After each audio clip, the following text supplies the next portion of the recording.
نحمده ونصلي على رسوله الكريم اما بعد فاعوذ بالله من الشيطان الرجيم بسم الله الرحمن الرحيم وإلى مدين أخاهم شعيبا اور طرف مدین کے ان کے بھائی شعیب علیہ السلام کو بھیجا۔ قال یا قوم اعبدوا اللہ ما لکم من الہ غیرہ، شعیب علیہ السلام نے فرمایا اے میری قوم اللہ کی عبادت کرو، اللہ کے علاوہ تمہارا کوئی معبود نہیں۔ قد جاءتکم بینۃ من ربکم، تحقیق تمہارے پاس تمہارے رب کی طرف سے واضح نشانیاں آ چکیں۔ فوفوا الکیل والمیزان، پس ناپ تول کو پورا کرو۔ ولا تبخسوا الناس اشیاءہم، اور لوگوں کو چیزیں کم نہ دیا کرو۔ ولا تفسدوا فی الارض بعد اصلاحها، اور زمین میں اس کی اصلاح کے بعد فساد پیدا نہ کرو۔ ذالکم خیر لکم ان کنتم مؤمنین، یہ تمہارے لیے بہتر ہے اگر تم ایمان رکھتے ہو۔ تو یہاں سے شعیب علیہ السلام کی قوم کا تذکرہ ہے۔ اس سے پہلے ہم نے 4 قوموں کا تذکرہ پڑھا، اب 5ویں قوم یعنی شعیب علیہ السلام کی قوم جس کا نام مدین ہے۔ تو مدین ابراہیم علیہ السلام کے بیٹے کا نام ہے، آپ مدین کی اولاد میں سے ہیں۔ تو شعیب علیہ السلام اور لوط علیہ السلام آپس میں رشتہ دار بھی ہیں۔ تو مدین ایک قوم کا بھی نام ہے، اور مدین جو ہے ایک شہر کا بھی نام ہے، یعنی جس جگہ یہ قوم آباد تھی اس کو بھی مدین کہتے ہیں۔ تو شعیب علیہ السلام ابراہیم علیہ السلام کے بیٹے مدین کی اولاد میں سے ہیں، اور مدین یہ جگہ اردن کے مشرقی بندرگاہ کے قریب ایک جگہ ہے، اسے مدین کہتے ہیں۔ اردن کہ جس کا دارالحکومت عمان ہے، اسی طرح عمان جو ہے سلطنت کا بھی نام ہے۔ تو اس سے پہلے بھی ہم پڑھ چکے ہیں کہ اس سے پہلے جو قومیں گزریں یعنی قوم عاد، ان کے 13 خاندان جو تھے وہ عمان سے حضرموت اور حضرموت سے یمن تک آباد تھے، اور پھر اسی طرح ان کی جگہ ان کی تباہی کے بعد قوم ثمود نے وہاں پر بستیاں جو آباد کیں، اور اس کے بعد پھر قوم لوط کا ہم نے پڑھا جو اردن اور اسرائیل کے درمیان ایک بستی سدوم ایک بستی تھی، وہاں پر یہ قوم آباد تھی۔ پھر اسی جگہ اب جسے ہم ڈیڈ سی کہتے ہیں، یہ قوم اس جگہ پر آباد تھی جو مکہ مکرمہ سے 1200 کلومیٹر دور ہے۔ تو اسی طرح اب ہم قوم شعیب کا تذکرہ پڑھ رہے ہیں جو اردن کی مشرقی بندرگاہ کے قریب ایک جگہ مدین میں جو آباد تھے۔ تو یہ ساری بستیاں جو ہے وہ قریب قریب ہیں۔ تو اسی طرح شعیب علیہ السلام جو ہیں اور لوط علیہ السلام یہ ابراہیم علیہ السلام کے بعد مبعوث ہوئے۔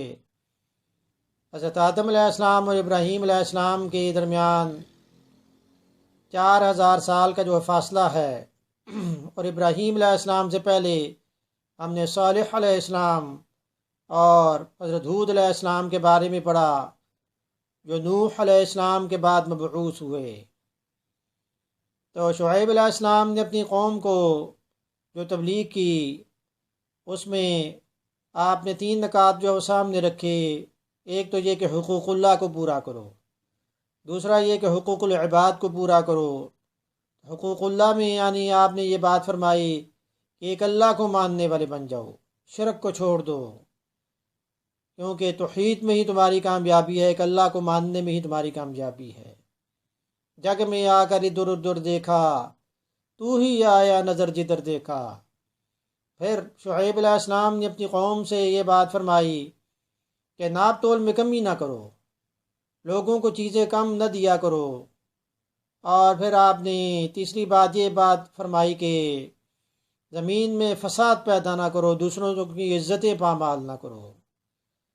تو ناپ تول میں کمی کرنا کتنا بڑا جرم ہے۔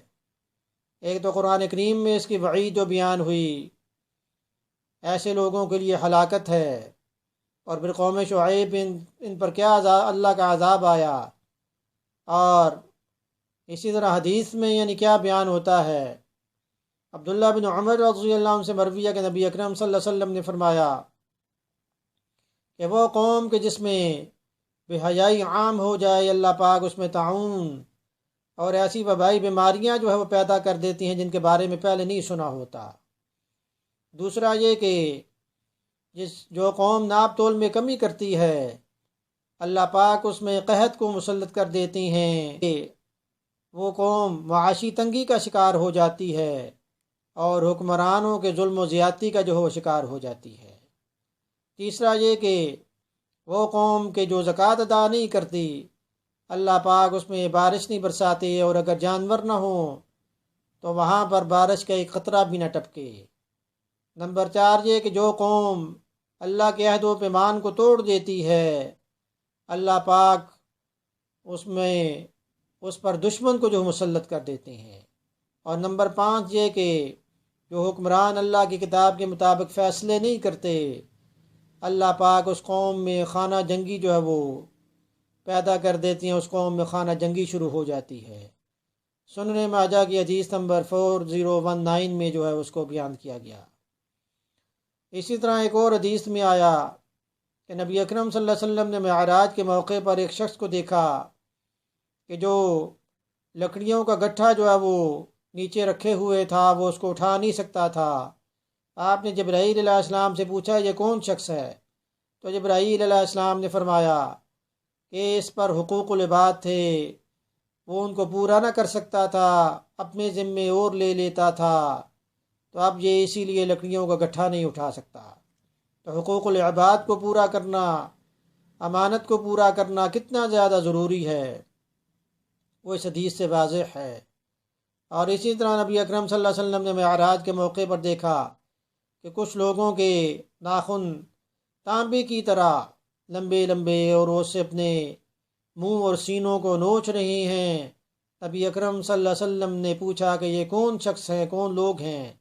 تو جبرائیل علیہ السلام نے فرمایا جو لوگوں کا گوشت کھاتے تھے، غیبت کیا کرتے تھے اور دوسروں کی عزتیں جو پامال کیا کرتے تھے۔ تو ان دونوں احادیث سے حقوق العباد کی جو اہمیت تو واضح ہے۔